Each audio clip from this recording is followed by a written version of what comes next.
Welcome, everybody, to Boston 9/11 Truth. Today is Thursday, October 16th, 2025, and we have two guest speakers tonight, Paul Zarembka and Craig McKee.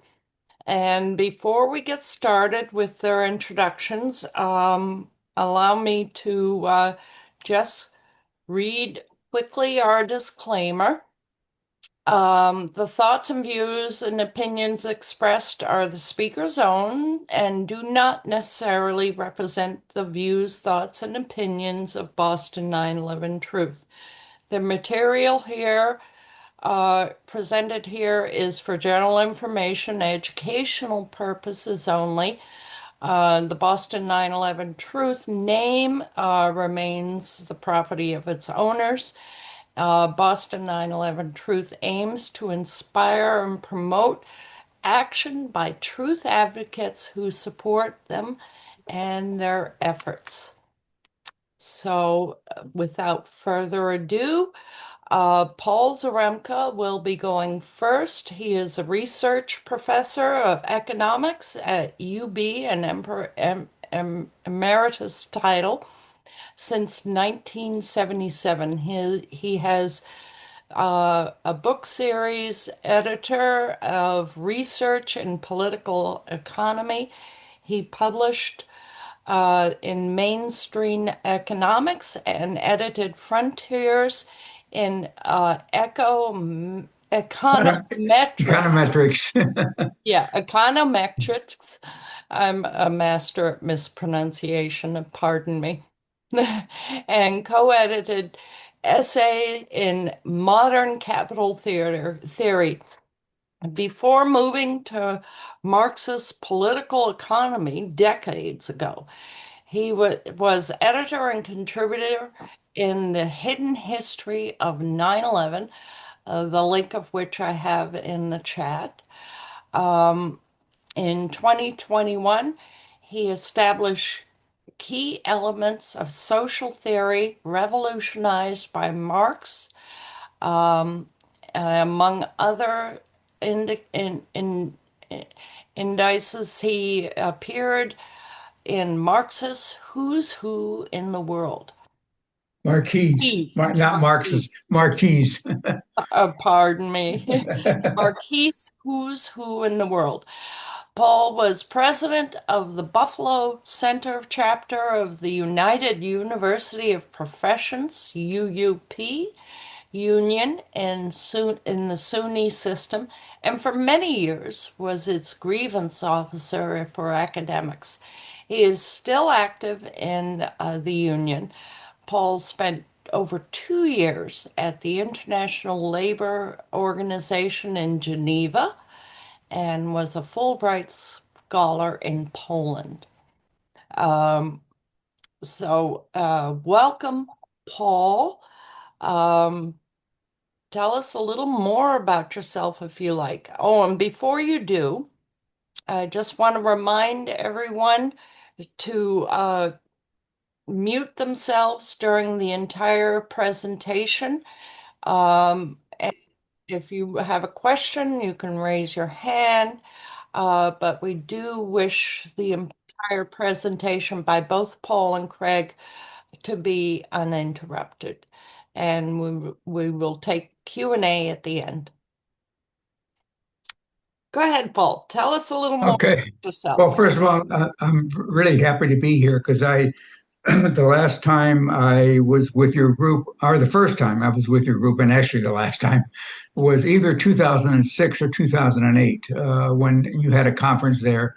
And I drove, Barry Zwicker came down from Toronto to Buffalo, and then we drove together in my car over to, Barry doesn't drive. Okay. So I drove him over to Boston, and we had a great time in that 9/11 conference in Boston. Anyway, so I was a mainstream economist for, more or less a decade until I basically thought it wasn't going anywhere, searched around other disciplines, and finally landed in to Marxist political economy. That's been like 50 years ago. So you're talking to, yeah, I mean, you're being exposed right now to a Marxist. On the other hand, as a Marxist, I really studied mostly Marx's Capital and not Marxist on the state, on the role of the state in the economy. And 9/11 gave me the first opportunity to say, okay, I want to figure out what the role of the state, the American state or whatever, okay, could have been on the date, 9/11, 2001, okay? Um, so it gave me an opportunity to basically, from my theoretical point of view, to understand the capitalist state. Um, on the other hand, I will tell you that on 9/11 itself, because at that point I was a pretty mature person, I would say, I didn't react one way or another to who did it or whatever. I mean, I of course, I absorbed the phenomenon. I was called like other people to get onto my TV and so forth and so on. Okay. But it took me about 6 months to actually do something about what happened. And what happened was that Rupert was giving a talk in Toronto in February 2002. And he started his talk with re-showing the Zapruder film 10 times. I remember, maybe it was 8 or 12, but a whole number of times Rupert re-showed the Zapruder film for the Kennedy assassination to try and wash our brains clean. Okay. And then he went on to discussion. So that started it for me. So I then spent, like many of you, hours and hours, weeks, and so forth and so on, analyzing what could have happened. And I got into a discussion group among other people who were interested in 9/11. And by around 2004, 2005, probably 2005, in the meantime, I've been, and I still am editing research in political economy. I never have had an academic freedom issue involved. I mean, they've never said I couldn't publish what I wanted to publish, even though it was a Marxist publication, even though it was a very mainstream publishing house. So I said, okay, I will put the 9/11 question into that series if I can find the contributors who want who want to make a contribution. And the long story short was that I published. This is the 2008 version of the Hidden History of 9/11, but it actually first came out in 2006 in a hardcover. The hardcover is far more expensive than the softcover, and the softcover has an update which is better than the hardcover. So the 2008 version is the preferred version. So anyway, I offered it, and many people, including David Griffin, the most famous person probably in the 9/11 group, made contributions for this. I remember Griffin at one point thinking that because it was done by a major publishing house, he said to me he thought that maybe this is the first time we would actually get a review in mainstream publications, but no, it didn't happen. Okay, that's just showing you what happened. So the only other thing I will say about this volume, if you look at the table of contents of it, I'm not going to put it up now, and you look at the authors, I did not use any political criterion to who would be contributing or anything like that. They're not necessarily Marxist. David, nobody here would say David Ray Griffin is Marxist. Okay. On the other hand, I don't think that there's any right wingers in it either. Frankly, I mean, in other words, if they censor themselves, if they decide themselves that they didn't want to contribute. But at the same time, I think I have a lot of respect for everybody who wrote for that. And that does reflect something, and I won't make any more deal about this than I am right now. but I am concerned that too much of the 9/11 truthers lean right. And I at least wanted to have some lean left, if you want to put it that way. Okay. In other words, to say, if you want to put it another way, it goes beyond, in certain ways, at least the truth about 9/11 goes beyond right and left. Unless you can show me otherwise, it goes beyond that. So that's been important for me. And it's even important for me as a Marxist because as a Marxist, I mean, I want to face the real truth, not my agenda about anything. Okay. So when I did 9/11, I still treat the issue of 9/11 in that same vein. So for myself, since I'm an econometrician, I analyze the economics of insider trading principally as my contribution to the book. Not the only one, but one of the one which I had the most reason to write about. And I came to the conclusion, yes, there was insider trading ahead of 9/11. Okay, so that's enough from the background of what I want to get to today. This book, either the 2006 version or the 2008 version, came before the Citizens Investigating Team by Craig Ranke and Aldo Marquis. It was before their major thing. By the way, I just checked before I got online. You still can get National Security Alert online. I just did it. Okay, it's still there, and that is in 2009. So their work came afterwards. Now, why for me is the Pentagon so important? I'm not saying the other things aren't important. I'm saying why the Pentagon is so desperately important. Because if we can show or be convinced that the Pentagon was not hit by as claimed by the official story, then there is from the opposite side, there is no way out.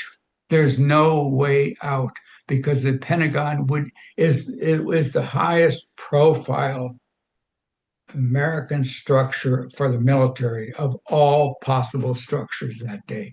That's why I think the Pentagon, yes or no on the Pentagon is. I mean, anybody can waffle all they want to waffle, but if you don't want to waffle, okay, if you want to get to the truth of it, you have to nail into the Pentagon all the way. And I will then give the highest possible research compliments to Craig and Aldo. Craig, I'm talking about Craig Ranke right now. Craig, you have your own problems. Your own. I congratulate you also, but okay. Because they're sitting in California, I understand in LA, they're reading the same things that I was reading, presumably. I mean, I don't know. I mean, in 2003, 2004, 2005, they're reading the same things I'm reading. And they say to them, I haven't taught, I've never met them. I haven't talked to them personally. I'm reading the interpretation of what they say, online. And they came to the conclusion, well, we have this long list of people who said they saw what happened in the Pentagon, and they confirmed the official story of the Pentagon. I mean, these are people, named people in the Washington Post and New York Times or elsewhere who said, I saw what happened on the Pentagon.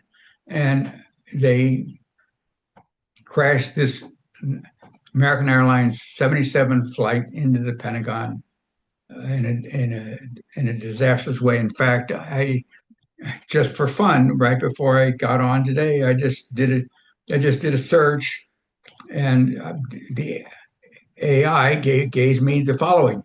On September 11, 2001, American Airlines Flight 77 crashed through three light poles into the Pentagon's parking lot before crashing to the building's west side. The light poles were struck as the plane descended at a steep angle, with one witness reporting that the plane clipped a light pole near the car before hitting the Pentagon. The impact of the light poles helped establish the track and angle of the crash. Okay, so whether you look at the official story about not about 9/11 and specifically about the Pentagon, or you just do a Google search, which brings up the AI, it tells you that the light poles are the evidence of the angle at which the plane went into the Pentagon. Now come back to Craig Ranke and all the McKees in California. They were they knew that. I mean, they were reading the same thing that I just read. Okay, in so many ways. Okay, and they said, and I really admire them for this. They said, let's go check this out. So what they do is they get the list of everybody they could find who said that they saw what happened to the Pentagon. I don't know. I can't remember. Part of what I'm telling you is from memory, but I even like the fact that I don't remember exact things because I'm not trying to be precise here. I'm trying to, but I know about, I know the direction in which I'm saying. So it came out to like 30, 40, 50 people who said they saw what happened at the Pentagon. Well, what did they do? The first thing, as I understand, they did is they went through every single name and looked at whether that person physically could have actually seen the plane going to the Pentagon, or whether they were just saying that they saw the plane going to the Pentagon. That's a big difference, okay? So they didn't believe anybody, but they didn't disbelieve anybody who said they saw the plane going to the Pentagon.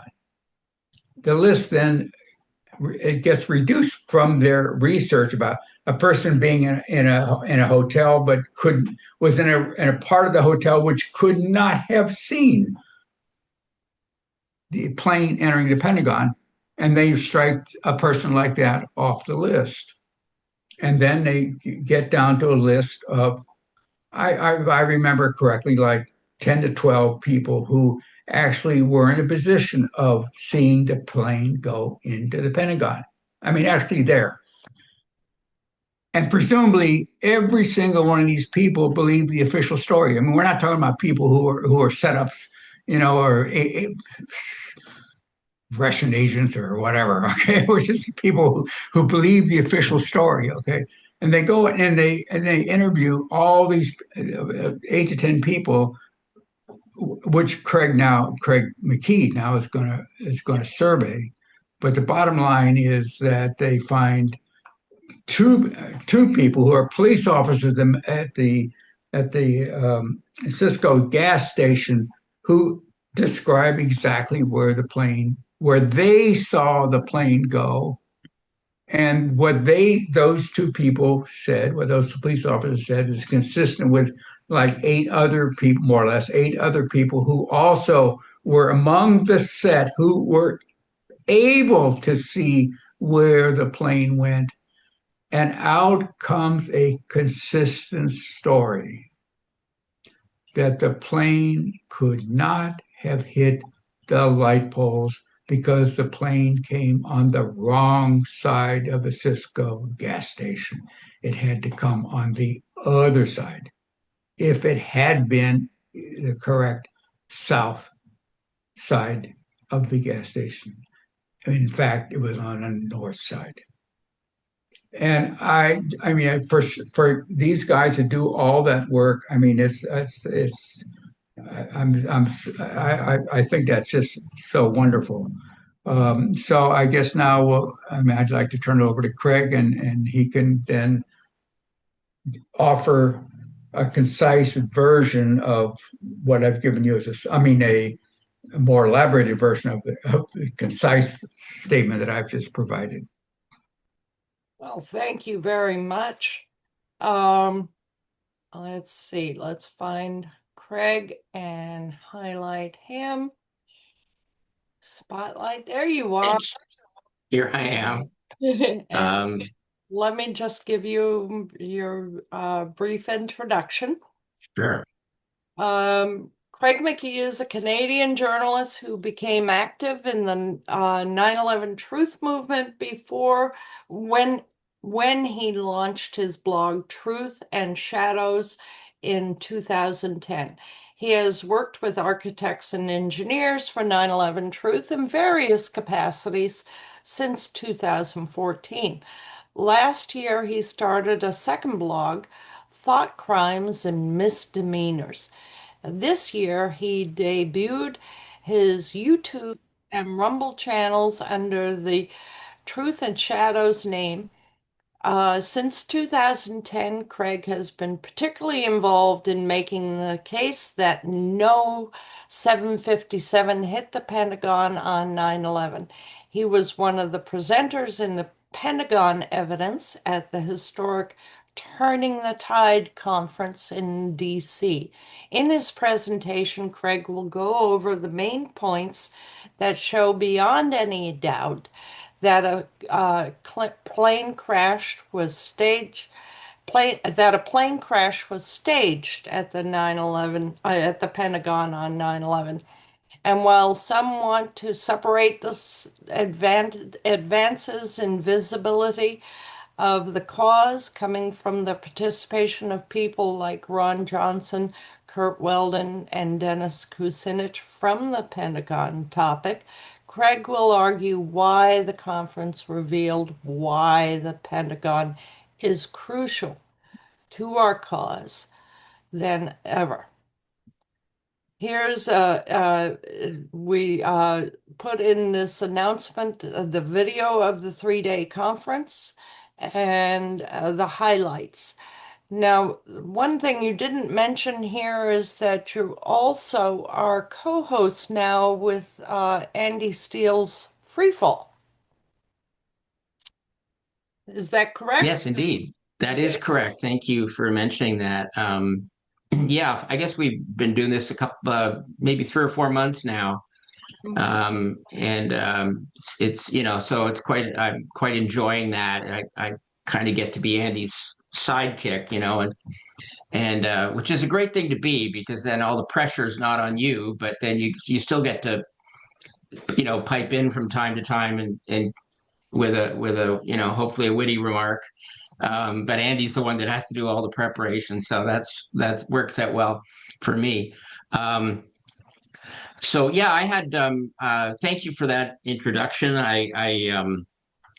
It was quite an experience. I mean that's a whole story. I guess the Washington thing in and of itself was quite an experience. I'm very glad that I that I did that. At times, it seemed like the whole process was just very daunting. I had to get a passport, which I hadn't had in many years, and all kinds of stuff. So anyway, but I made it down there, and despite getting lost in downtown DC like several times, including the morning that I was supposed to be presenting.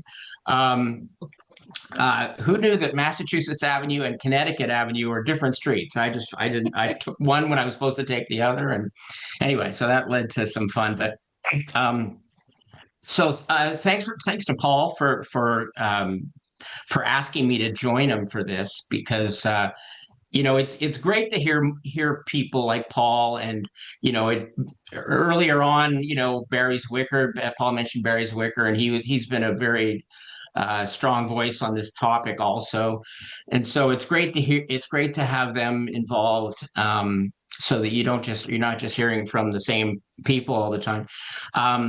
So in this thing now, and hopefully I'm gonna figure out how to share my audio because I do have some clips in this PowerPoint. And speaking of AI, I just used Chat GPT to say how do I share my audio. So I'm going to try to. Hopefully, this will work. I got it. I'm going to share screen, and then it supposedly gives me a prompt to share my audio. That's what it told me. So I'm going to try that, and then maybe failing that, I'm gonna see if Gene has some knows what he's doing, because he seems to be really comfortable with this stuff. So if it doesn't work, I'm going to ask maybe for his help. Okay, so I've got share screen. I just thought I did that. Okay, so I'm going here. Oh, there it is. Share sound. Ha. Okay. So I think I figured it out. All right, can you all see that? Yes, indeed. Indeed. But you still have Okay, the great. sideline. You need the full view. Okay, so I'm going to do right. Presenter view. I don't know. Okay. Now, if I do this, how's that looking? There you go. Okay. All right. We might be okay. So this is just some people will have seen my uh, Washington presentation, including some people who were with us that were there that day. This is a much condensed. It's just kind of I'm trying to give you some highlights here because I'm not trying to go over the whole thing in the same level of detail that I did before. Um, but I think and I've cut down on the clips and everything. But I think I never think that a little bit of repetition is necessarily a bad thing. So here's my so I'll just go to this. Now this is a slide that I used before, and I tweaked the sort of directions just because it's my south and my north. The basic idea is that you see that building with the blue the blue oval around it. That's the Navy Annex building, which has been torn down. They've done a lot of tearing down of things around the Pentagon, almost as if they wanted us to lose all of these landmarks that we use to situate the plane. But there's the Navy Annex in blue. You've got the Citgo gas station is in front of that in the yellow oval, and that's key. As Paul said, there were a few there were a number of witnesses that the CIT guys were able to find that.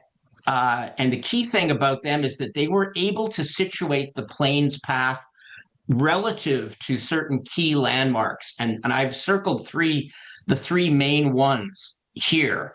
The Arlington Cemetery is to the right in this picture, and I've in green there. I've circled the maintenance buildings because there were a bunch of employees who gave accounts of where the plane flew, and they all gave almost an identical account, as you're going to see in a moment. And that red arrow is approximately what the official flight path is alleged to. Well, what it is. So basically, if as Paul pointed out with the light poles, for those light poles to be hit, the plane has to be entirely to the south of all of those landmarks at all times. Now here's an overhead, and the same three landmarks kind of indicated there, and I've got that red dot there, which shows approximately where the building is supposed to have been hit. I may have that red mark a little bit too high in that picture, but it's approximate anyway. So that gives you an idea. The plane in this image must be below on the image all those landmarks in order to hit the light poles and in order to create the damage inside the building. Now here's an overhead view, and there you see it very clearly, the official flight path in red. That's where the plane had to fly to hit all the light poles. The other vantage points indicated. This is lifted from CIT's material, this particular one. Now, this one this is an image, and I showed more images of the grounds in my Washington presentation. I'm going to skip over that because let me just stipulate that when you get closer to the helipad and the heliport, which is that building on the left side of the frame, there is indeed more debris of some kind on the ground. But I would argue that none of it came from a 757, and that's really what's important. My assertion is that some of that was actually debris from inside the building that was blown out by explosions that took place inside the building. But that's just an opinion. Now here again, this is looking from the opposite direction that we started off. This is as if you're kind of hovering over the Navy Annex and you're looking back towards the Pentagon. You can see in yellow, you can see the 5 light poles. So you can see that plane, to hit those 5, it's got to be on a very precise path. And we'll see in a moment that very, very credible accounts did not place it on that. And I wanted to say a quick word too, since Paul was talking about what different there were different witnesses that weren't in a position to see anything. There were some that perhaps they had a vested interest in supporting the government story, but there was nobody really, there was virtually nobody, I'll say, that actually described the official path. There are people who said, oh yeah, I saw the plane fly over the highway and hit the building. But you won't find people that describe that flight path. All right, so, and this is the key thing.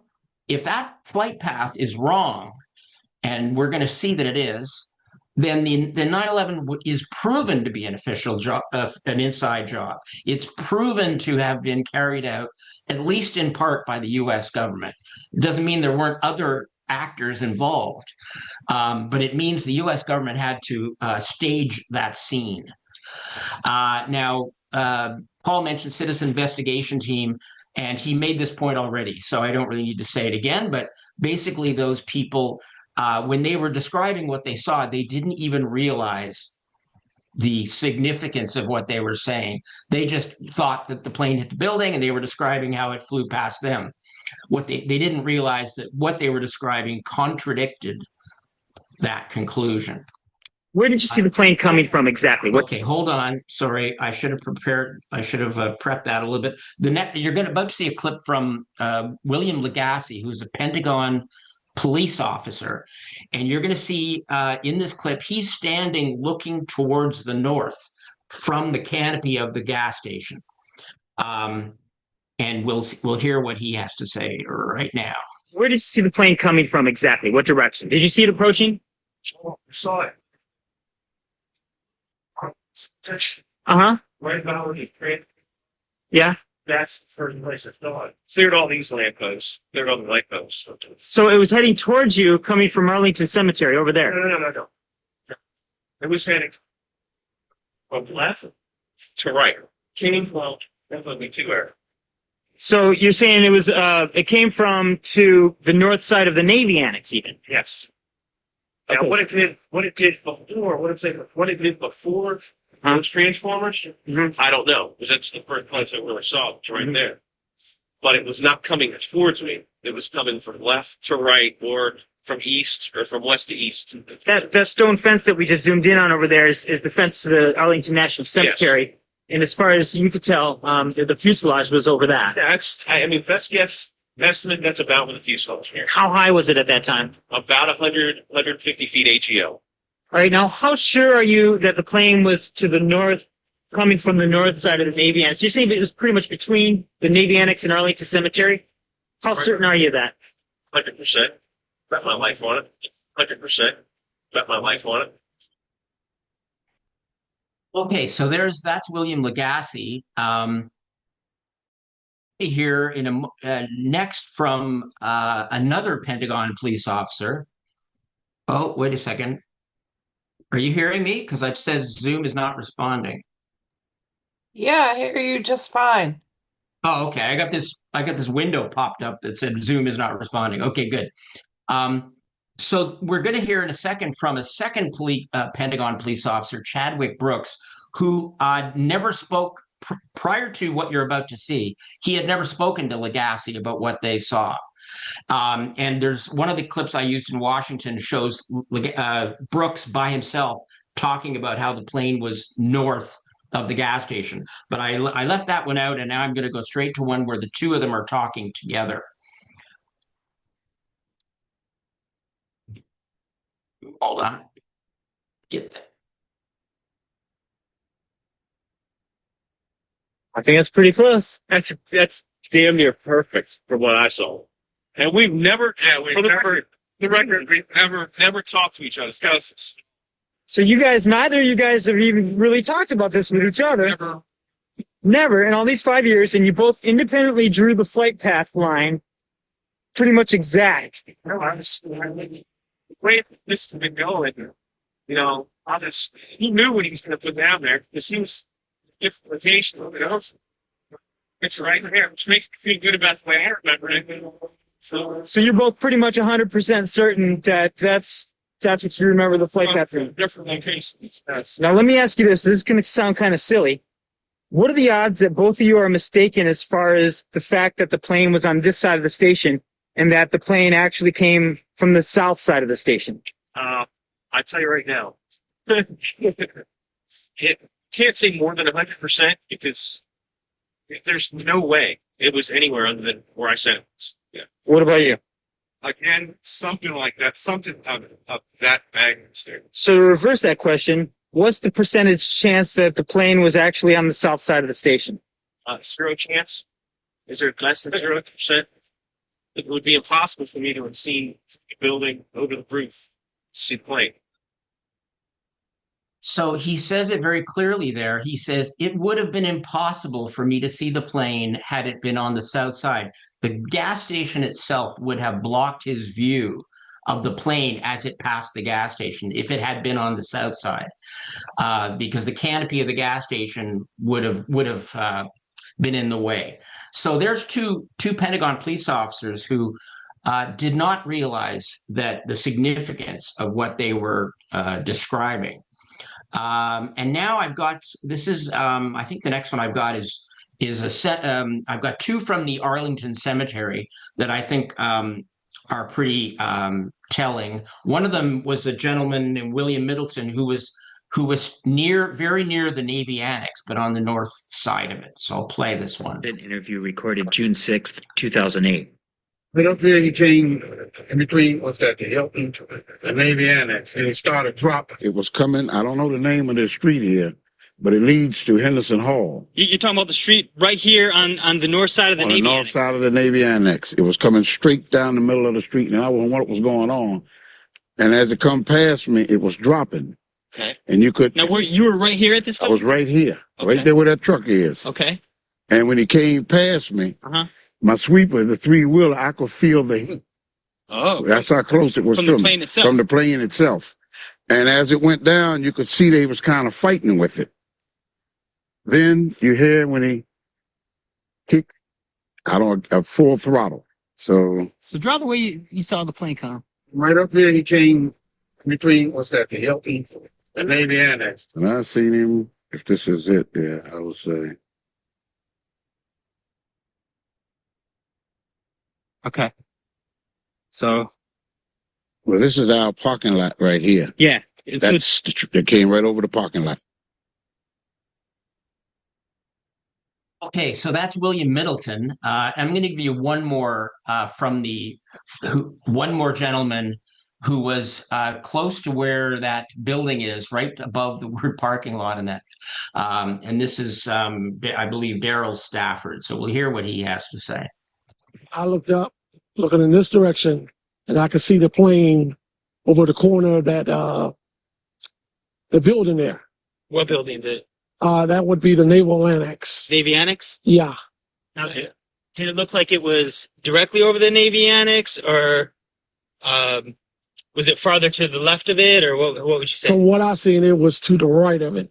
To the right? It was on this corner of it. Oh, on the right corner? Yeah. And where those corners, you can see the building in the background, which is the Sheraton. Right. There, it looked like it came over that. And then it looked like it was just over top of the neighborhood annex on the right corner of it. On the right corner. Yep. From right up here, he came in between, what's that, the LP and maybe annex. And we were kind of stunned and knew we wanted to get out the way or something. It appeared that it was coming right for us, actually. So we knew we wanted to get out of the way, but You mean it was headed right towards the buildings? Like, yeah, if it came off that end, it looked like it was just coming straight in this direction. oh, okay. It was on the annex. It was flat. It was just like it was on top of the roof, landing on the roof. It just like it barely made it over the roof. Uh-huh. And then when it got beyond that point and we started to scatter, it started to bank to the right, still coming forward. The officially required low and level southern approach flight path is perfectly straight and absolutely cannot be in a bank for the plane to have hit the light poles and building, particularly at the officially reported speed of 460 knots. This very important detail is repeated by multiple witnesses. Okay. Kind of off of this corner. Huh? And down here. Okay.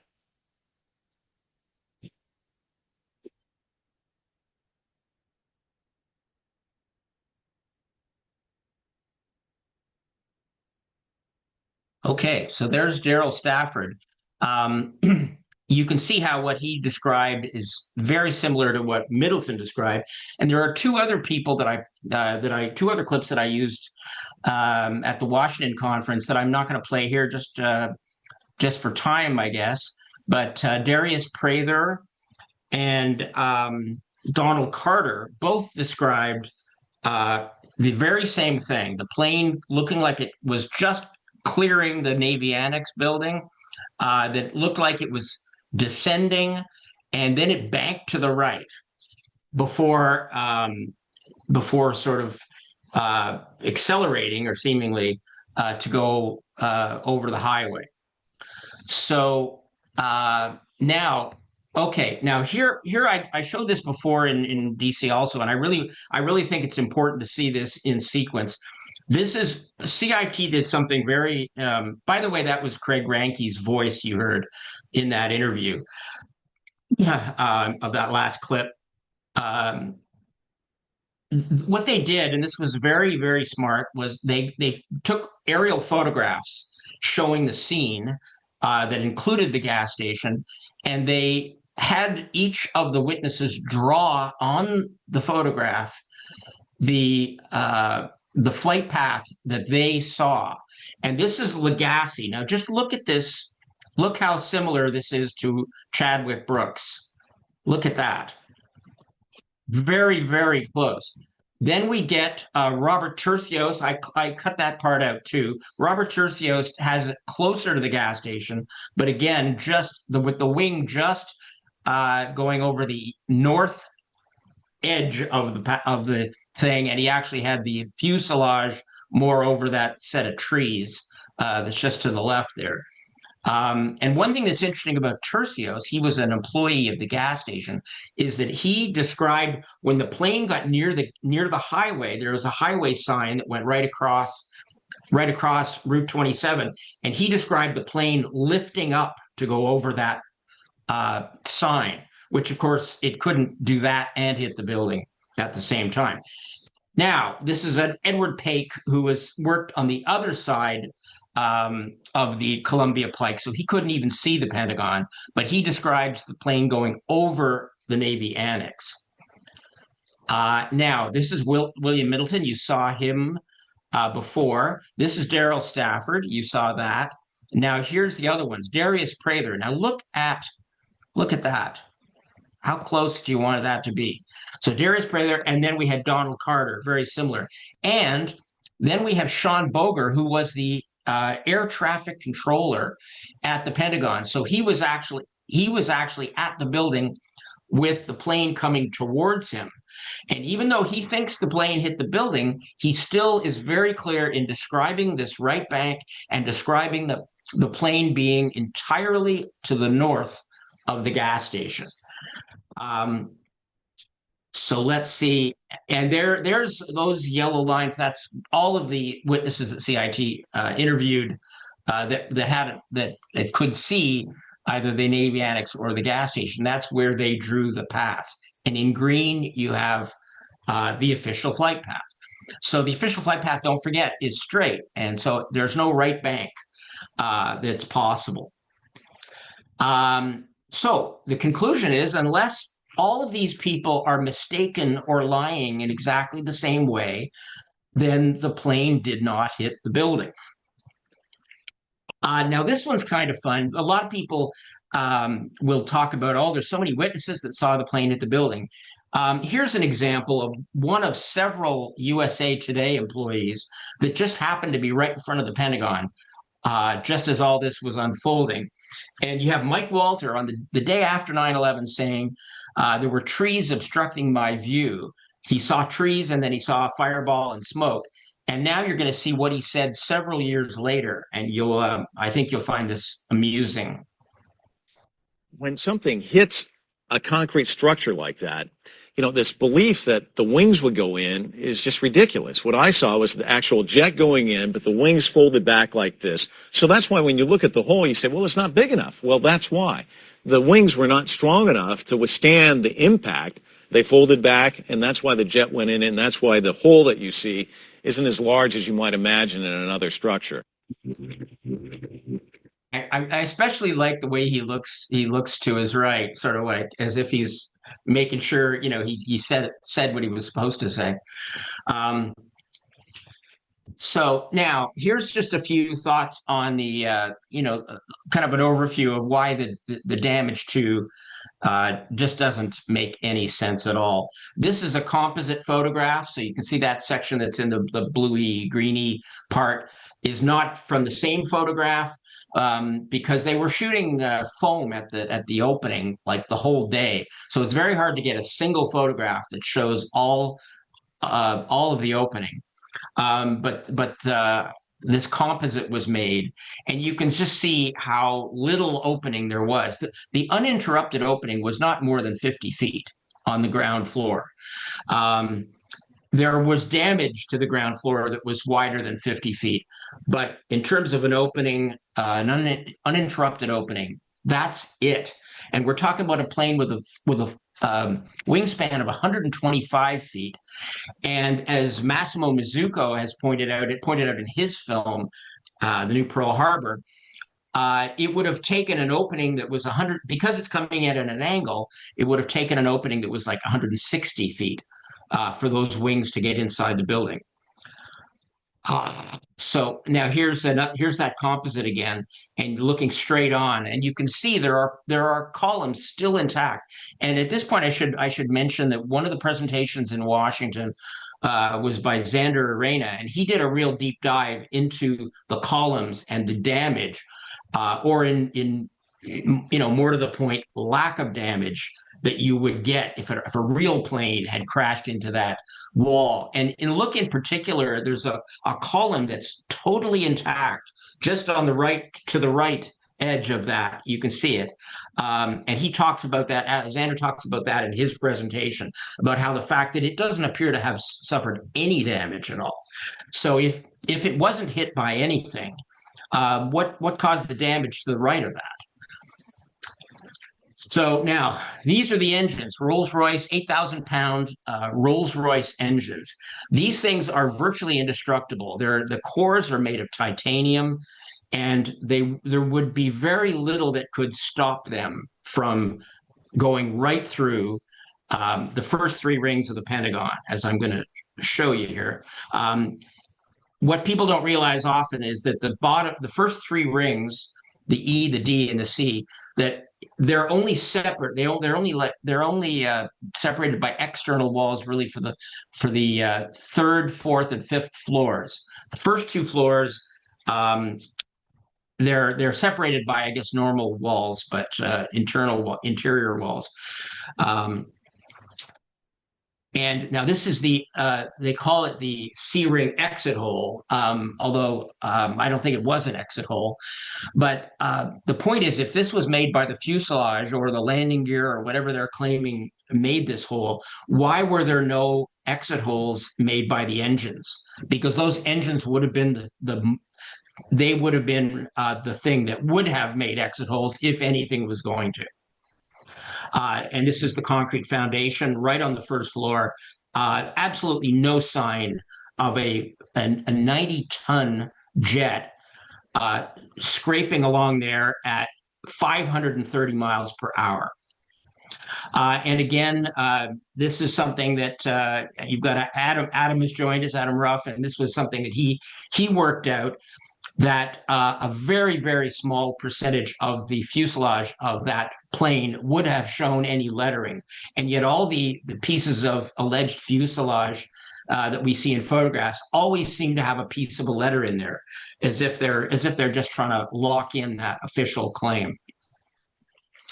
And then we have the light poles that Paul mentioned earlier. 5 of them. No damage to the plane. No explosion.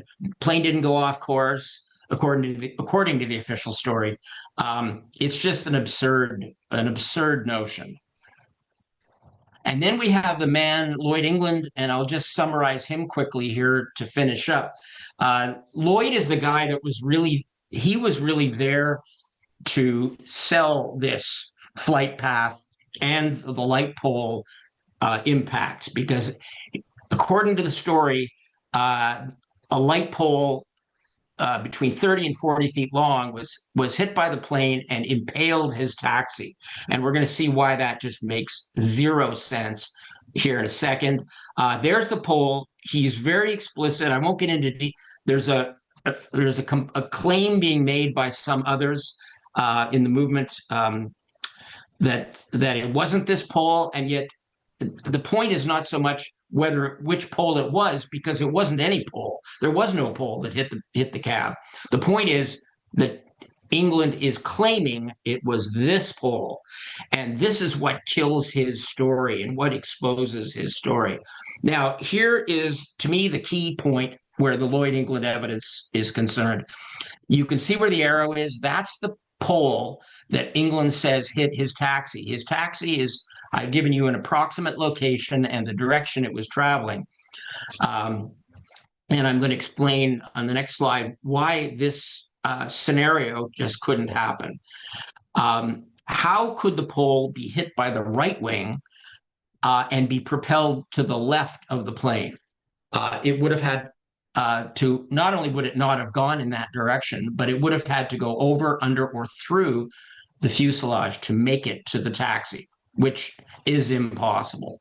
And the reason, and I just, again here, this is to sort of sum up why England was there, what his purpose was.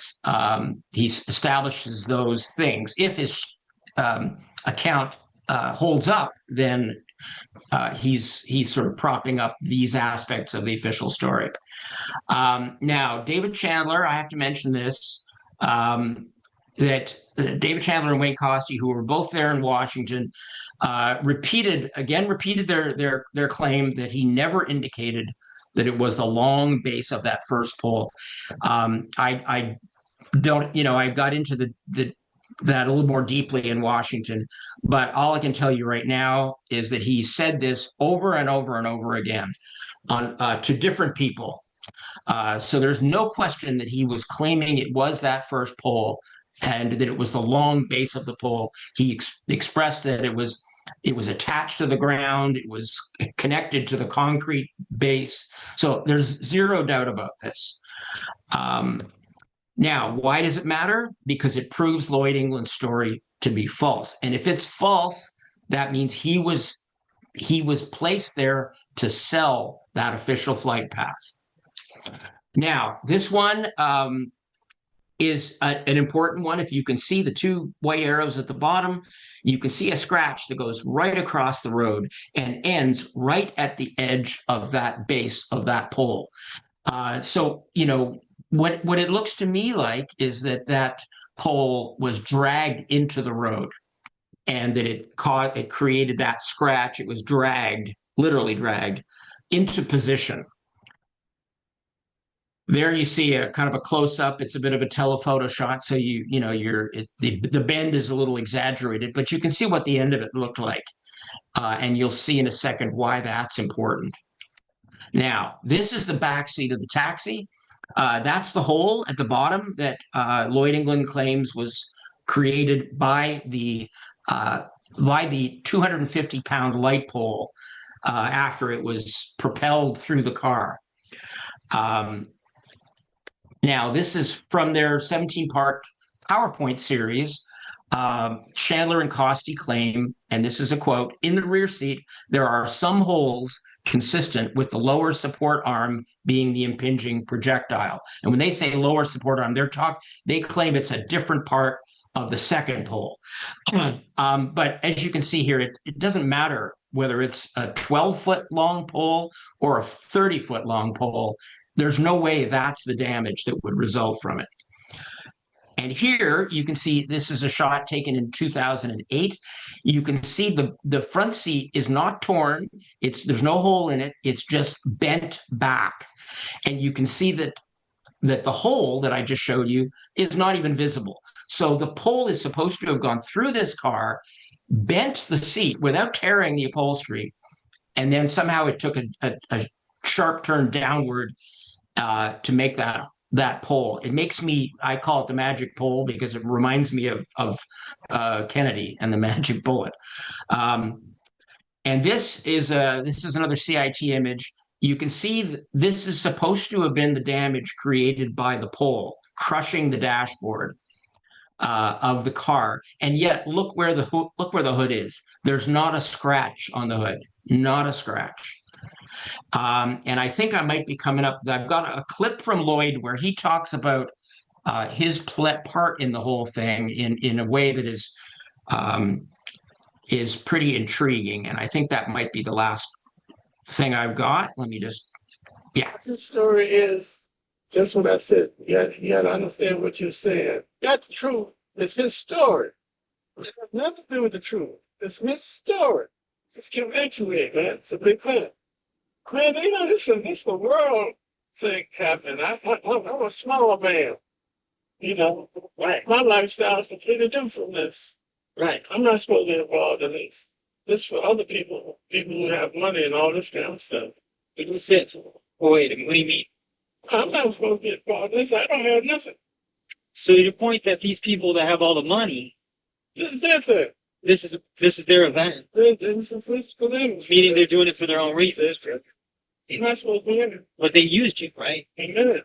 You're in it. Yeah, we came across the highway together. You and their event. That's right. But they must have planned that. It was planned. One thing about it, you got to understand something. When people do things and get away with it, review, the message will come to me. And when it comes to me, it's going to be so big, I can't do nothing about it. And when it comes to me, it's going to be so big, I can't do nothing about it. So it has to be stopped at the beginning with a small to see the treatment. Oh, absolutely, yeah. So that's Lloyd. And I'll just finish. I'll make the last comment, I guess. I think this, as Paul said, and I agree that this is absolutely crucial. This proves U.S. government involvement more than any other element of this whole event, and that's why we can't just toss this aside in order to have a pleasant interaction with everybody in the truth movement. Sometimes you have to stand up for what's true.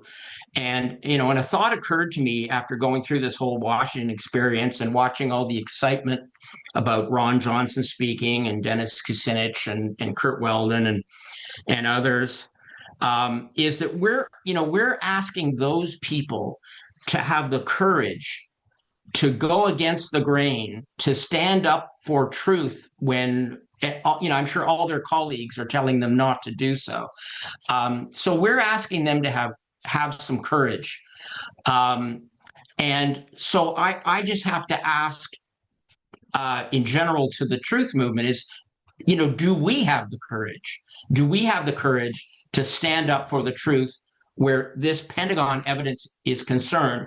Or are we always going to sit back and say, well, there isn't unanimity, and so we better just not say anything?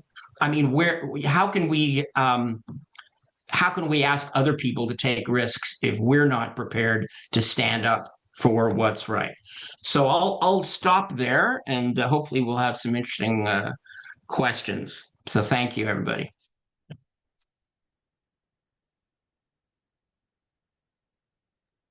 Thank you, everyone. So raise your hand if you have a question.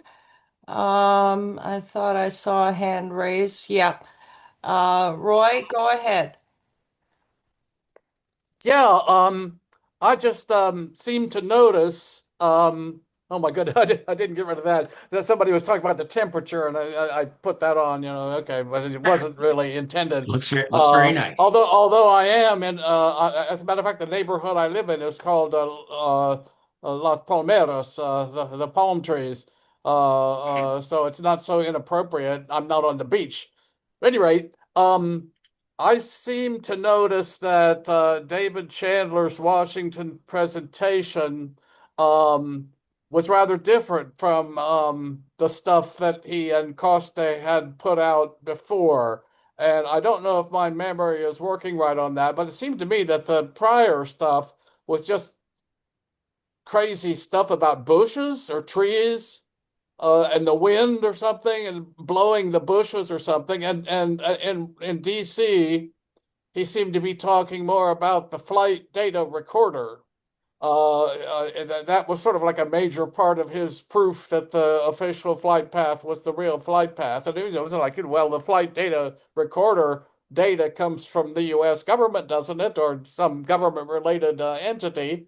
So what's the reason to believe the flight data recorder? Was that indeed true that his argumentation had changed and wasn't so much about bushes and trees, but was more FDR?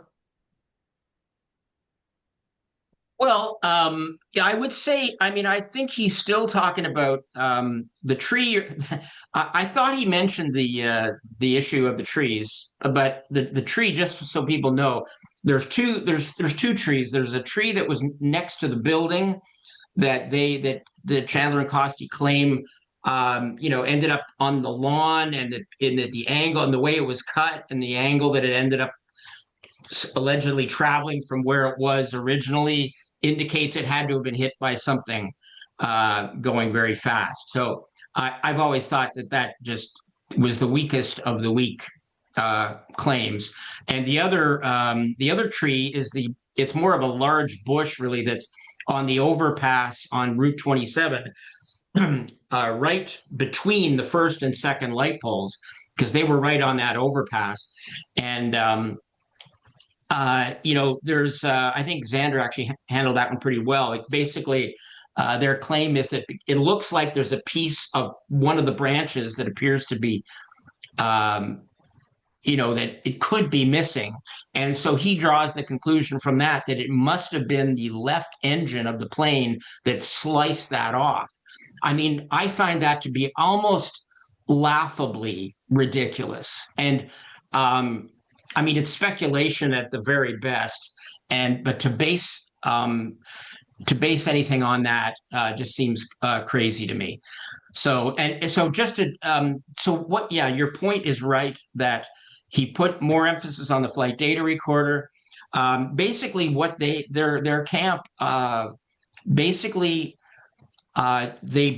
their whole thing is based on believing every piece of government evidence that is available to us and trusting it as all being authentic and unaltered, including the video.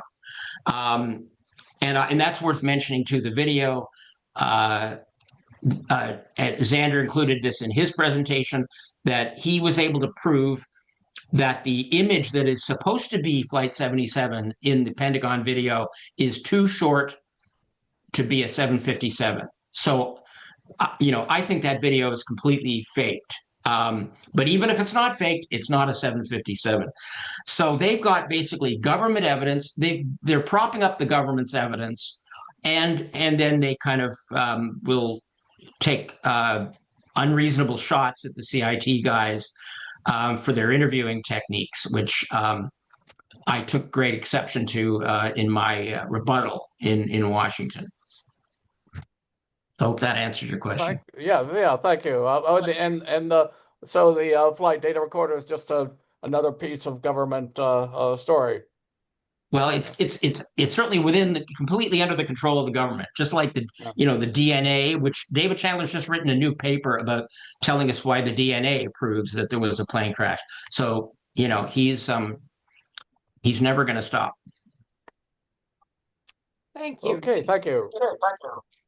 Next we have Jean and/or Sandra. Go ahead. Yeah, that would be me. I do have a question, but I just wanted to add to what you just said.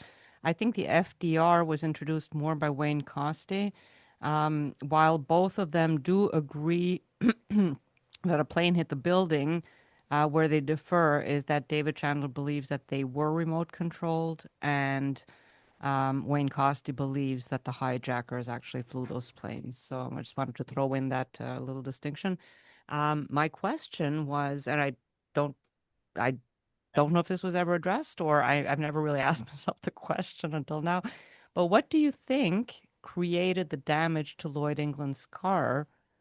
Because there was damage to the windshield and the front seat. So was there ever an official, no, not an official explanation, obviously, but has there been any chatter about what could have or did cause that damage?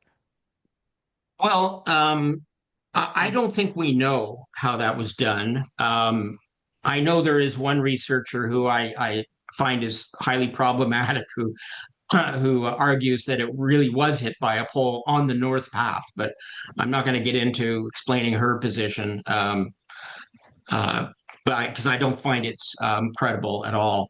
But there really is. See, there are no witnesses that saw anything hit the cab. There's no witnesses that saw a pole sticking out of the cab, and there's no witnesses that saw anybody take anything out of the cab.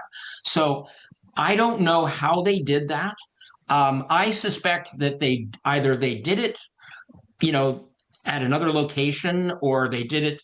I don't think they did it right where the thing was sitting, kind of on the overpass in plain sight. I think they somehow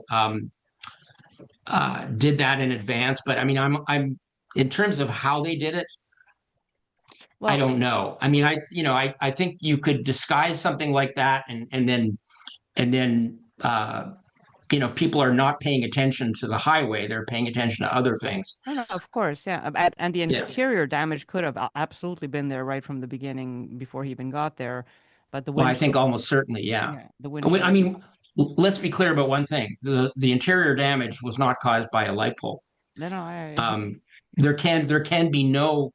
I mean, no credible person can claim that back seat was impaled by a 250-pound light pole. It just isn't, defies credulity. Yeah, I think Gene wanted to add something. Maybe he had some answers that I didn't even know he had. I talk to Craig all the time, so thank you, Craig, for that. I wanted to ask Dr. Zarembka a couple quick questions. Sure. The book, The Hidden History of 9/11, available on Seven Stories Press. Is that the 2006 version or 2008 version? 2008. Okay. It has the 2006 text, but then every author was allowed to make updates. So therefore, the 2008 soft cover is preferred to the 2006 and much cheaper. Okay. And the second quick question, in 2007, this is now 18 years ago, you had the wonderful opportunity to ask Zelikow a question, grilling him. And I just want to know, did you ever hear any more back from him, or how was that experience? Oh, the experience was fantastic. It really was, because it was at the Chautauqua Institute, not far from Buffalo, New York. You probably know that, okay. And he was invited there, and it was a radio station interview before his talk, and so we had an opportunity to film him and ask him questions, and he was trapped, basically. We trapped him, okay. But no, we never got anything further from him. Yep, understood. He packed up his bags and went home. Thank you, sir. Anybody have a video of that? I do, but I try to show a quick clip if that's all right. How long is it? I'll make it short. I'll make it like a 30-second clip. Excellent. Please do. Let's try this. Share your sound. I did share it, and let me just try to pick a point right before he like goes to leave. Yeah, right about here ought to be good. Mr. Zelikow.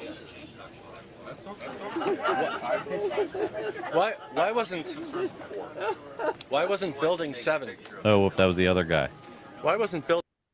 If we lived in a parallel I should show Paul asking his question, and then we'll just let it go. I just wanted to know what the 9/11 Commission didn't deal with any of the hijackers except to name them, but never addressed the question that like up to 11 of them were alive after 9/11, reported by BBC, The Independent, LA Times, and stuff like that. Why didn't you interrogate all that issue of hijackers being alive after 9/11? We actually looked into those allegations, and I think if you actually dig into the underlying data underneath the citations you've heard about, there's no there. The hijackers. I'll share the link in the chat so we don't. But he just tries to wiggle out of it. He looks very uncomfortable. It's just not a. It was a great Squirming. spot. He's squirming. Yes. Thank you for that. All right. And I just want to add, actually, just before we move on, that I bought Paul's book even before I met Paul. He and I met each other in Toronto at the Toronto hearings in 2011. But I had already purchased a copy of the book, and it's a fantastic book. It's got all kinds of great essays from different people. I mean, one of them, Jay Kolar's one, is one that I got a lot of value out of. Because he talks about the alleged hijackers and how the lists got changed and names were added and taken out and everything like that. Anyway, it's a great book. So if it's still available, I encourage people to pick it up. When I lived in Right. North Chatham, New York, I took it out of the library, that book. It was like the only 9/11 truth related book they had in the library, and it's a tiny library. And the librarian said, "Oh, my son's interested in this." Like when I checked the book out. I was trying to remember where I got the book. That's awesome. Okay, so next we have Adam Ruff. Go ahead, Adam. Hi, yeah, I just wanted to point out there's a vigorous debate going on in the chat room here. And basically, Brian is in there suggesting that these 13 eyewitnesses interviewed by CIT could be lying or coerced into telling a false story. And I was just wondering if I could get Craig and Paul to react to the plausibility of that scenario. Thanks. Do you want to start, Paul? Or? I think I already expressed my opinion about that. I mean, you don't get 13 people having the same conclusion, and I really think they were all independent of each other. I mean, it wasn't a conspiracy among 13 people to tell a story or so. I mean, there's no way that it's not a dozen people plus or minus one telling basically the same story, that the plane went to the north side of the Citgo gas station, not to the south side. And then you have to figure out what the implications are. Yeah, I would agree with that, and keep in mind that 3 of the people that CIT featured are people who have official functions with the Pentagon. The 2 Pentagon officers, Legacy and Brooks, and Sean Boger, who was the air traffic controller, who all 3 of whom did not interact and did not compare notes and did not talk to each other about what they saw. And yet they all described the plane being on the north side of the gas station And all but, I mean, Legacy, I mean, Legacy sort of showed the path being more straight, but Brooks and Boger both had it banking to the right.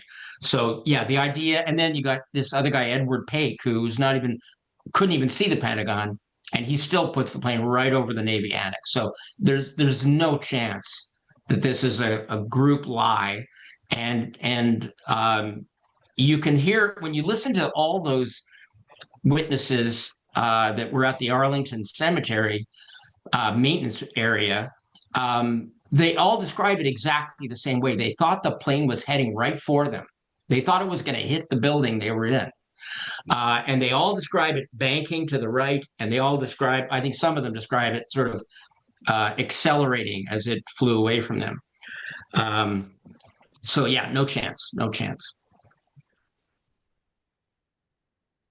All right, next we have Bob Runyon. Go ahead, Bob.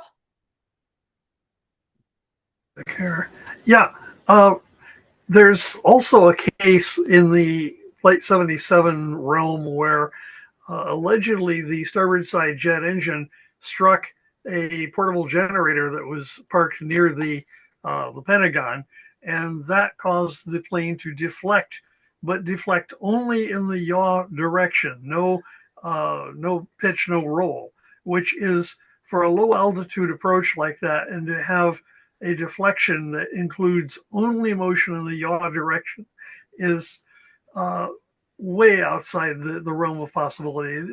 You're not doing that. Basically, all of the evidence that can be compiled that shows that the official story is a fairy tale, it doesn't matter what actually really did happen if we can show that it's a smoke and mirrors show. And you can see an illusion and call it for what you see it. Bob, that's basically.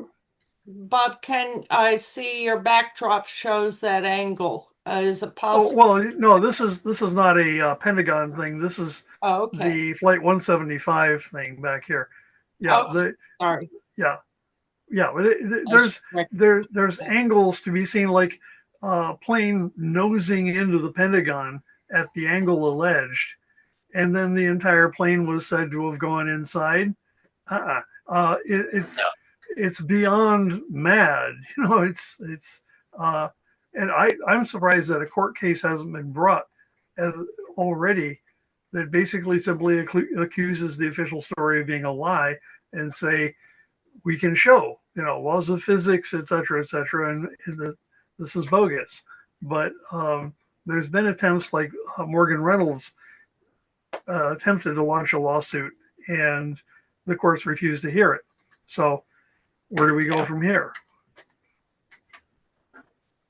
Yeah, I think what you mentioned about the trailer, you should check out Xander's presentation on that. He talks about that a little bit in his Washington thing, basically arguing, I think, if I recall correctly, that there's no way that in the time it from the trailer to the wall we're talking a fraction of a second, and the idea that it would affect the flight path is impossible. So yeah, there's just no way, and there's all kinds of things too that witnesses claim to have been able to see, like I think I can't remember which witness it claimed that they saw the plane sort of yawing, which how you would do that at 530 miles per hour just I think is very far fetched. Yeah. So the other side is just sort of arguing that, well, because the distance from the trailer to the concrete retaining wall is the same distance as you would have between the two engines, that supports an impact. But it sort of ignores the possibility that the staging would take that into account.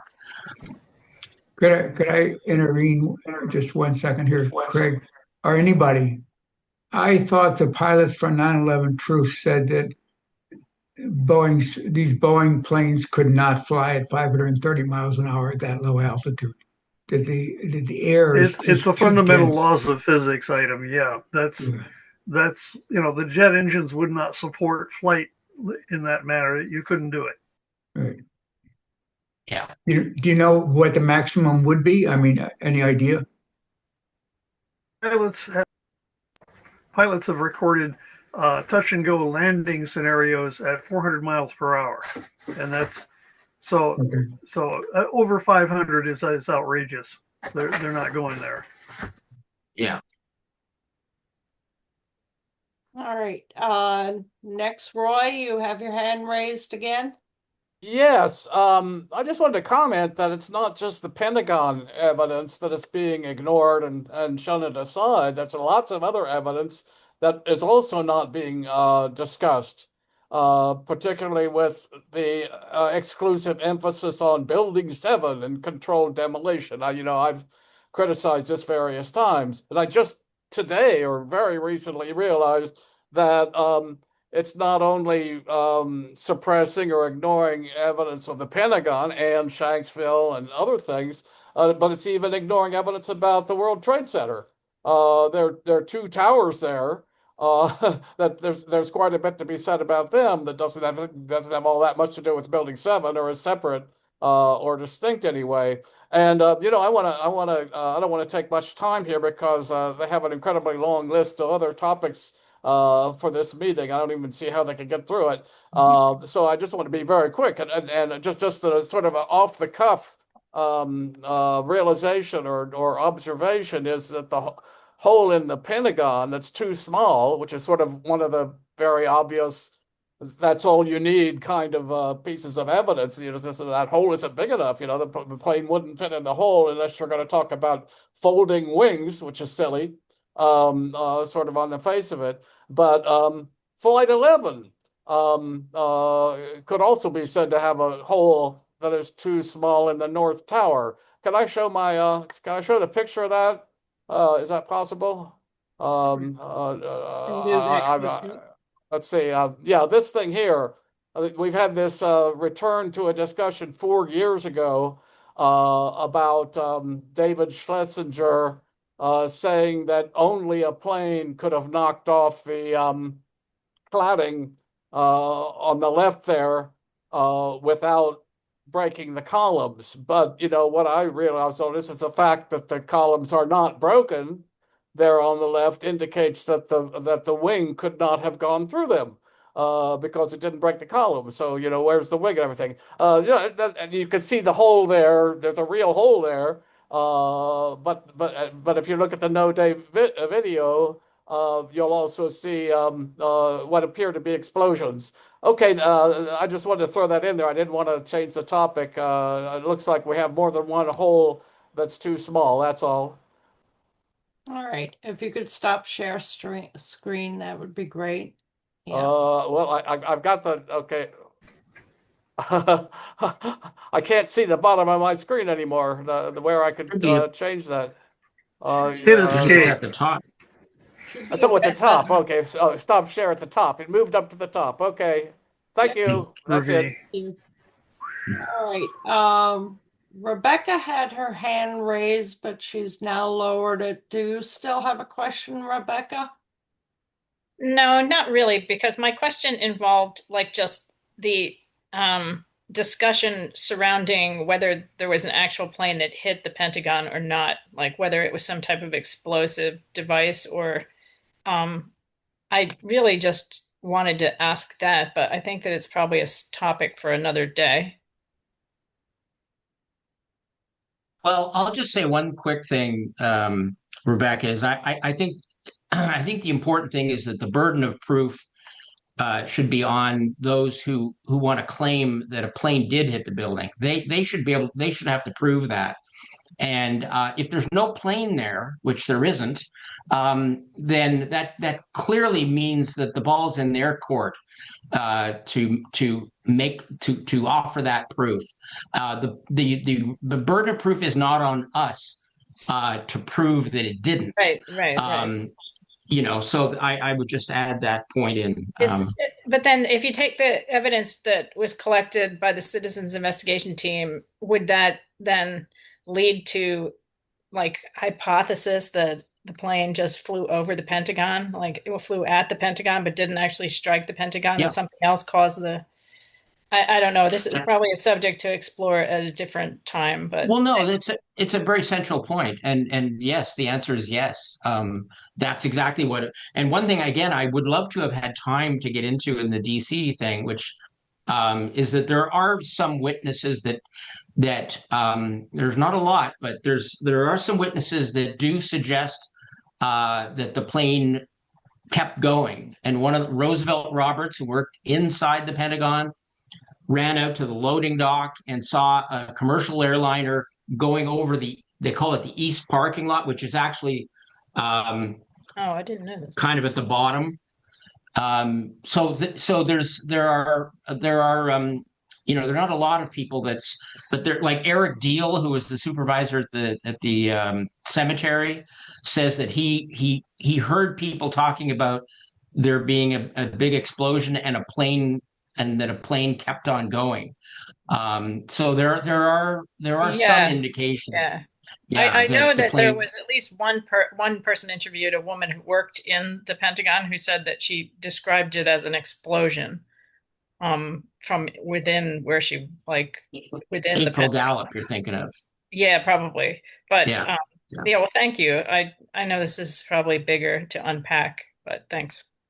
Yeah. Sure. Don't be shy with your questions. You have really valuable questions, Rebecca. Thank you. So Al, you have a question? Go ahead. Yeah, it's more of a comment that the real importance of the Pentagon was it justified the military to attack whoever, not being a civil case, but whoever attacked it established, that was their thinking, that getting the Pentagon attacked would solve the problem of going to war. And I don't know if I have that right, but that's kind of what really the main focus of all of the events of 9/11. That was the most important. Yeah, that was Barbara Honegger's main argument about looking at the Pentagon, which I know you don't always agree with everything Barbara has to say, but I think she's correct on that one. If it were just the towers, that wouldn't have been a reason to go to war. But because the Pentagon was hit, that was war. Yeah, absolutely. I agree with Barbara completely on that, and we do have areas of agreement for sure. So and that's something I didn't really mention, was that the fact that it being the military headquarters, it provided that justification, and at the same time, and what I mentioned before, at the same time, it provides us with an opportunity to prove that the government did that, by virtue of the fact that if we can show, and I think we can, that this scene was staged and that there wasn't a real plane crash, that exposes the whole operation and the involvement of the government.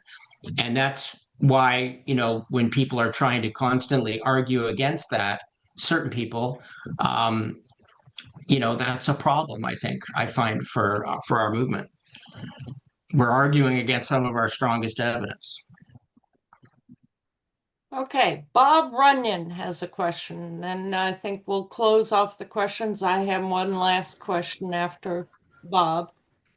Go ahead. Just wanted to bring up, there was a witness at the Pentagon who the post plane crash event, he said he smelled cordite, which is explosives. They didn't smell jet fuel, he smelled cordite. And I'd like to know, that's sort of anecdotal in that I did not track down and find who that witness was, but it's probably recorded somewhere. Yeah, I'll just say that that's another thing that I think Barbara did the reporting on that, and she I can't remember the name of it's somebody obviously inside the Pentagon, a military person, and I'm forgetting. It's been a while. I'm forgetting the name of the person, but there were actually several people that described smelling cordite, so not just one. And I think you can probably find references to that in some of David Ray Griffin's work, where I think he quotes from Barber's research on that. So definitely, yeah, and no, yeah, nobody smelled jet fuel. Well, thank you. Um, so I just wanted to, I shouldn't say a question, it was just a comment. I wanted to get back to Paul's presentation about the left-right situation here in Boston 9/11 Truth. We don't take politics into consideration whatsoever in Boston 9/11 Truth. We have lefties as well as righties, as well as independents, as well as libertarians, as well as Green Party.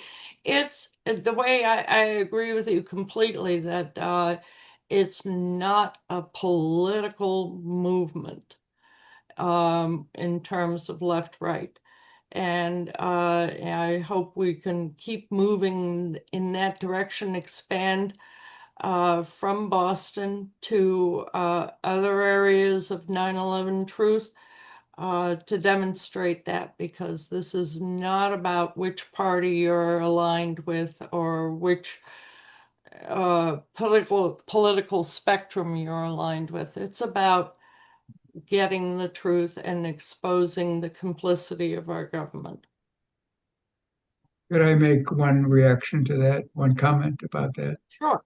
I want to change hats right now for one moment, okay? I I agree with what I said, what you said, okay? Whatever happened, happened, okay?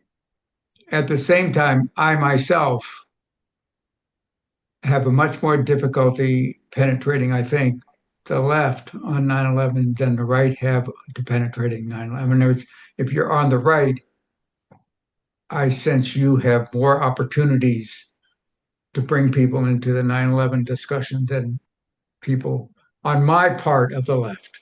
And Why that's just is that? I've always been confused about that, because the perpetrators were the Bush administration, which were generally considered by the left as hard right. So it seems to me very strange that they draw that line left and right, because it seems to me the right would be aligned with the Bush administration, so I find that baffling, actually. I don't know. I was on the left, but I'm not so much on the left now, but I was on the left a lot when, much more during 9/11 and years just right after it. And I have to agree that it was difficult to discuss, partly because of the Chomsky thing, I think, maybe with some people. The Chomsky thing, can you elaborate? His dismissive attitude towards the I don't know that people, I do believe that some people I tried to discuss it with had sense of unease about it, but Chomsky gave them a way out of actually dealing with it, because they just sort of went and repeated what Chomsky said at the time, which was like a dismissive, something dismissive. So it's kind of goes back to hero worship. it the same reaction to JFK. I mean, just dismissed any possibility of it not being a lone gun shooter. Yeah. It was really upsetting to me when he did that, because I was a fan of Chomsky before that, and I became less of a fan of Chomsky after that, I guess I should say. Yeah. But I will say that I was at a conference in Southern Europe, met an Egyptian, famous Marxist actually, but that doesn't matter. But somebody on the left, and and I asked him about his what people in his part of the world were thinking about 9/11, and it was quite different. I mean, everybody thought it was a setup. So we're partly Yeah. too much enclosed in our own space in North I had America. that same experience in France. Like I visited a friend in France and she's American. She's married to a French guy and he and his cousins just sat down at the table and immediately started talking about how it was just, an inside like setup or whatever you want to call it. I mean, they just and she couldn't deal with it at all. She got angry and just left. But like everybody in France was perfectly comfortable talking about it. Like the people I met at dinner, at least there. I mean, not everybody, excuse me, but But the Europeans don't have a horse in the race, and most of them are very clear on what happened. I think the consensus, if you ask them, if they thought 9/11 was an inside job, would be much higher in Europe than in North America. I didn't even ask him. I said the word 9/11 and he just started shaking his head going, "Oh, that was just a complete, basic crock." I mean, this is what her husband said to me straight out without me even beginning to discuss 9/11 truth or anything. Just a quick thing. I was at a bookstore and saw a book called Chomsky 9/11. It's written by Seven Stories Press, the same publisher of Paul Zarembka's book. So that's pretty wild. Wow. Richard has his hand up. Richard, he does? Yeah, correct. He does, Yeah. yes. Okay.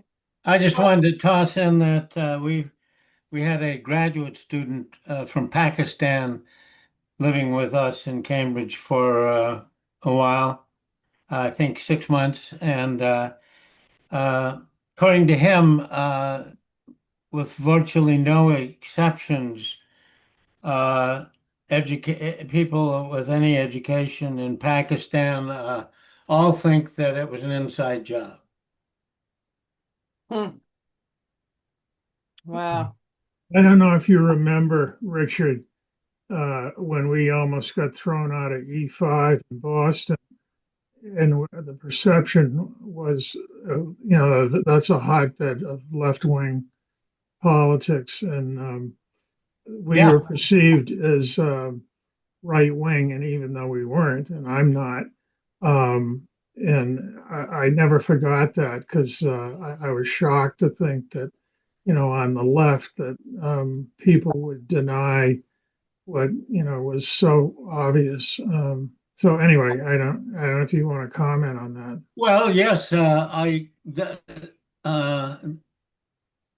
they are E5, but most of those people at E5, they're of Chomsky accolades. socialist orientation, not Trotskyite, but then there was the New England anti-war conference that we got permission to be a part of and help plan.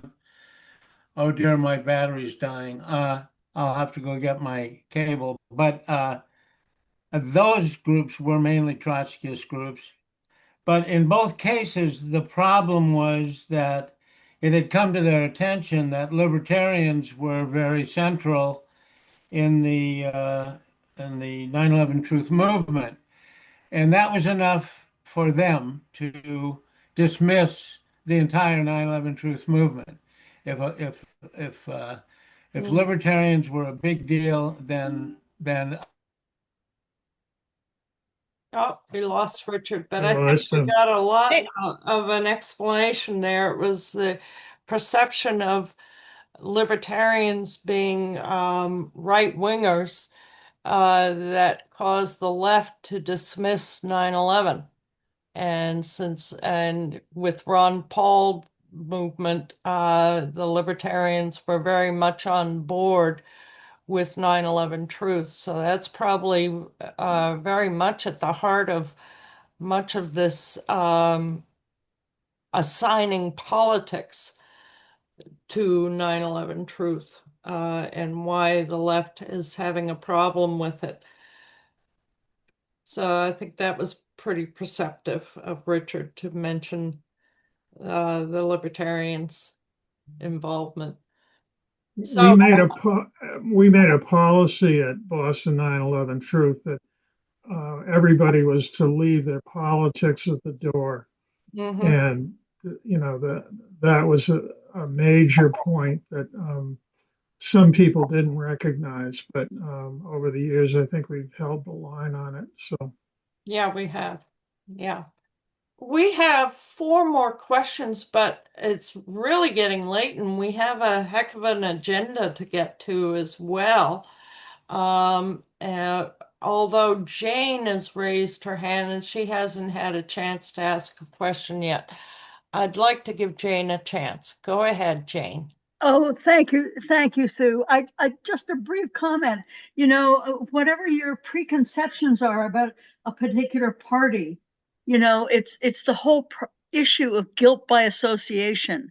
So you have this automatic recoil if you disagree with whatever other issues from a particular perspective, then you disagree with the whole thing. I don't know. It's just it's a very common issue, and not only with people who succumb to the official stories, but even people who are questioning a lot of it. But guilt by association is a where people are there's this belief that if you're connected, like with Tucker Carlson, his father was part of the CIA, so was mine. Anyway, it doesn't automatically put you in a particular category. That's all I wanted to say. Yeah. Thank you, Jane. And thank you, Paul and Craig, for a wonderful presentation. Thank you. So grateful that you teamed up to join us tonight. I think we really raised an awful lot to chew the fat on. And I appreciate it very much. We're going to move on to our agenda items and stop the recording. But before we do, I want everybody to return here on October 30th when we have our special guest will be Jonathan Cole. Thank you so much.